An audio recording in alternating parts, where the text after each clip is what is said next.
नमस्कार दोस्तों, मैं अनिल कुमार शर्मा आपका स्वागत करता हूं Anil Sharma GB YouTube channel पर। अगर आप मेरे इस चैनल अनिल शर्मा जीबी पर पहली बार विजिट कर रहे हो, आपसे आग्रह है कि आप मेरे इस चैनल अनिल शर्मा जीबी को सब्सक्राइब कर लें ताकि मेरे द्वारा जो भी वीडियो बनाई जाए उसका नोटिफिकेशन आपके पास सबसे पहले पहुँचे और आप मेरे वीडियो को देख सकें। तो दोस्तों, आप सभी को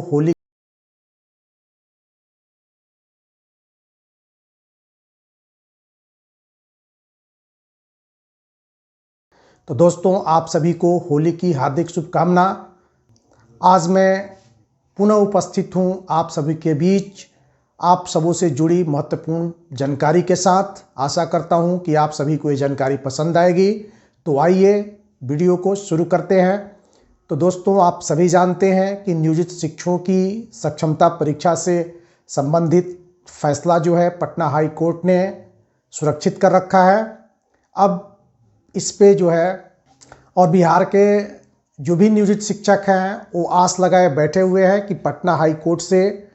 कब जो फैसला जो है आता है या पटना हाई कोर्ट कब फैसले को जो है सार्वजनिक करता है। तो मैं आपको यहाँ बता दूँ कि कोर्ट कब फैसला देगा यह हमारे और आपके बीच की बात नहीं है, बल्कि यह पटना हाई कोर्ट के न्यायाधीश महोदय के विवेक पर निर्भर करता है। उनके अधिकार क्षेत्र का ये मामला है कि वे इस फैसले को जो है कब सुनाना चाहते हैं या उसको जो है कब सार्वजनिक करना चाहते हैं।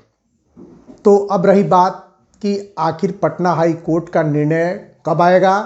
तो जहां तक संभावनाएं बन रही हैं तो पटना हाई कोर्ट का निर्णय अप्रैल माह के प्रथम सप्ताह में आने की पूरी संभावना है। ये डेट जो है आगे बढ़ भी सकता है और घट भी सकता है, लेकिन अप्रैल माह में निश्चित रूप से नियोजित शिक्षकों से संबंधित पटना हाई कोर्ट ने जो अपने मामले को पटना हाई कोर्ट ने जो फैसला सुरक्षित रखा है वह सभी के सामने आ जाएगा। अब पटना हाई कोर्ट से नियोजित शिक्षकों के लिए सबसे महत्वपूर्ण खबर आ रही है, जिससे नियोजित शिक्षकों को बहुत ही राहत मिलने जा रही है। और यह आप सभी को ज्ञात है कि पटना हाई कोर्ट में नियोजित शिक्षक संगठनों द्वारा जो रीट याचिका दायर की गई थी उस पर लगातार 3 दिन जो है बहस चली, जिसमें 2 दिन नियोजित शिक्षक के जो वकील थे या नियोजित शिक्षकों का पक्ष जो है उनके वकील के माध्यम से रखा गया, जबकि तीसरे दिन बिहार सरकार के अधिवक्ता पीके शाही द्वारा सरकार का पक्ष जो है रखा गया। इस क्रम में पटना हाई कोर्ट के माननीय न्यायाधीश महोदय ने 3 बिंदुओं पर जो है बिहार सरकार को कंसीडर किया, क्रॉस क्वेश्चन किया। उसमें पहला ये था कि आप बिहार के नियोजित शिक्षकों को राज्यकर्मी का दर्जा देना चाहते हैं, लेकिन साथ ही साथ उसमें आप एक शर्त लगा दे रहे हैं कि राज्यकर्मी बनने के बाद नियोजित शिक्षकों का ट्रांसफ़र होगा। तो ये किसी भी दृष्टिकोण से जो है समझ से परे है कि अगर उस विद्यालय में रिक्त स्थान है, क्योंकि जिस विद्यालय में नियोजित शिक्षक पढ़ा रहे हैं अगर वहाँ से उनको ट्रांसफ़र किया जाता है तो निश्चित रूप से वह जगह जो है खाली होगी। और इसी का तर्क देते हुए पटना हाई कोर्ट ने बिहार सरकार के अधिवक्ता पीके शाही से जो है यह प्रश्न किया था कि जब उसी विद्यालय में पहले से ही शिक्षक पढ़ा रहे हैं या रिक्तियां हैं, फिर उनका ट्रांसफ़र कर आप दूसरे जगह क्यों भेजना चाहते हैं, यह जो है समझ से परे है। इस पर बिहार सरकार के अधिवक्ता पीके शाही द्वारा जो है कोई संतोषजनक जवाब जो है पटना हाई कोर्ट को नहीं दिया गया। दूसरी तरफ माननीय पीके शाही द्वारा जो है यह बताया गया कि हम जो कुछ भी कर रहे हैं वह बच्चों के जो मौलिक अधिकार होते हैं, राइट टू एजुकेशन है, उसके लिए जो है हम कर रहे हैं। हम ये चाहते हैं कि बिहार के जो बच्चे हैं उनको गुणवत्तापूर्ण शिक्षा जो है मिले, और इसी के लिए हम सक्षमता परीक्षा के माध्यम से जो नियोजित शिक्षक हैं उनको राज्यकर्मी का दर्जा दे करके गुणवत्तापूर्ण शिक्षा में जो है आगे बढ़ावा देना चाह रहे हैं। इस पर पटना हाई कोर्ट का ये कहना था कि बिहार के जो नियोजित शिक्षक हैं उनके द्वारा बहुत सारे ऐसे विद्यार्थी हैं जो पढ़ करके IAS बन गए, कोई डॉक्टर बन गया, तो क्या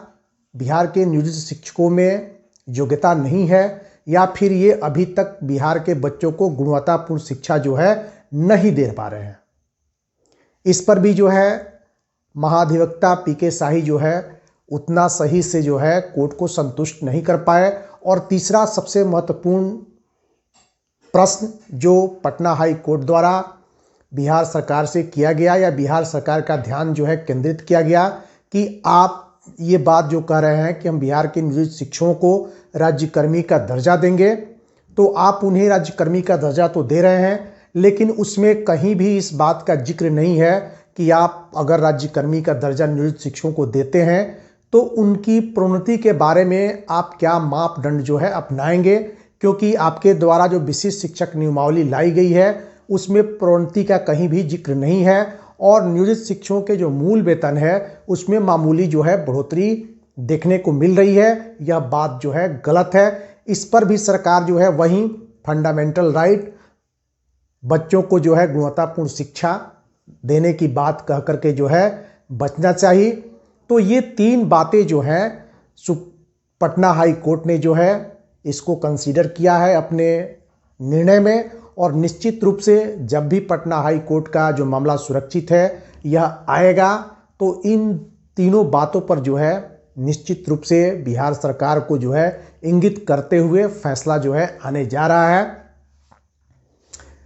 पटना हाई कोर्ट का ये भी कहना था कि आप इन्हें राज्यकर्मी का दर्जा तो दे रहे हैं, लेकिन इससे जो है इनका कुछ होने नहीं जा रहा है। ऐसा लग रहा है कि आप जो है राज्यकर्मी का दर्जा दे करके सिर्फ और सिर्फ नियोजित शिक्षकों को जो है भरमाना चाह रहे हैं। तो ये तीन ऐसी बातें हैं जो पटना हाई कोर्ट के निर्णय आने से पहले जो है सामने आ रही है। वहीं दूसरी तरफ आप सभी जानते हैं कि पटना हाई कोर्ट के निर्णय के बाद निश्चित रूप से बिहार सरकार उस निर्णय के जो है खिलाफ सुप्रीम कोर्ट में जाएगी और वहां पर जो है पटना हाई कोर्ट के निर्णय को चैलेंज करेगी। तो बिहार के जितने भी नियोजित शिक्षक हैं उन्हें यह मान करके जो है चलना चाहिए कि पटना हाई कोर्ट से उन्हें जो है न्याय तो मिलने जा रहा है, लेकिन इसके विरुद्ध जो है बिहार सरकार सुप्रीम कोर्ट भी जा सकती है। वहीं दूसरी तरफ नियोजित शिक्षक संगठन के जो वकील हैं वे चाह रहे हैं कि सक्षमता परीक्षा के रिजल्ट आने के पहले वे सक्षमता परीक्षा से संबंधित जो है वे चाह रहे हैं कि जो नियोजित शिक्षक संगठन के तरफ से रखे गए वकील हैं उनका वे इस रूप में काम कर रहे हैं कि पटना हाई कोर्ट से फैसला सक्षमता परीक्षा के रिजल्ट आने से पहले आ जाए ताकि